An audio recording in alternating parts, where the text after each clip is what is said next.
Hi guys, welcome back to my channel. This is Chris Aldo Corona.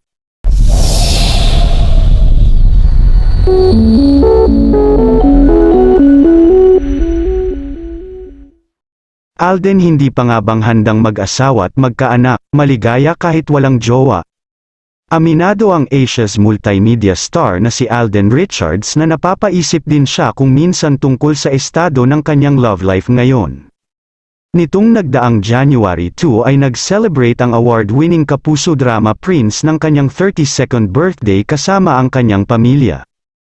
Ayon kay Alden, hindi naman may aalis sa isang tao ang mag-isip about his future ang pagse-settle down at pagkakaroon ng mga anak. Say ng actor, TV host at producer, nakaka-feel din siya ng mga insecurities kapag love life na ang pinag-uusapan, pero naniniwala raw siya na hindi dapat pinipilit ang isang bagay dahil may tamang panahon para sa lahat.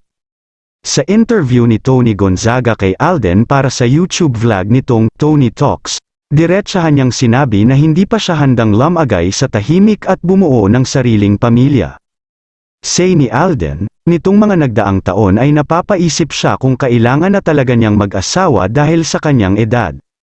Pumasok na 31 na ako, wala pa akong asawa, very Filipino way of, ilang taon ka na nga, dapat mag-asawa ka na, yan yung ipinagsasantabi ko all the time, na noong naabutan na ako, baka nga medyo nahuhuli na ako, baka masyado na akong nagpo-focus sa career, sabi ni Alden. Sundot na tanong ni Tony sa kanya kung handa na nga ba siyang magkaroon ng sariling family. No, I'm not. When you say settle down, parang ang gana word settle down, but ano yung kaakibat ng settle down? Itinuturing ng aktor na big responsibility talaga ang pag-aasawa. So right now, my company just started September of 2022, and I'm very much excited with the people who are very much interested to partner with us na sayang naman. Goal-oriented. We know our priorities, so hindi tayo kukuha ng isang bagay na hindi natin tatapusin. Say ni Alden na ang tinutukoy ay ang zodiac sign niyang Capricorn. Sa ngayon, super happy naman daw si Alden sa kanyang buhay at career kahit walang jowa.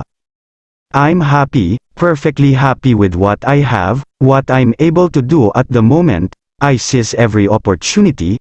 Sayang there's time for that, love life, sabi pa ng pambansang Bay. At yan ang chika natin for today. Kayo mga ka-chika, ano sa tingin nyo, bakit nga ba hindi pa nagkakajowa itong si Alden Richards? Kung may suggestion kayo, please comment down below. At kung nagustuhan nyo ang video na ito, please like, comment, share, and click muna din ang subscribe button para updated ka sa akin pang i-upload na mga video. Maraming salamat po.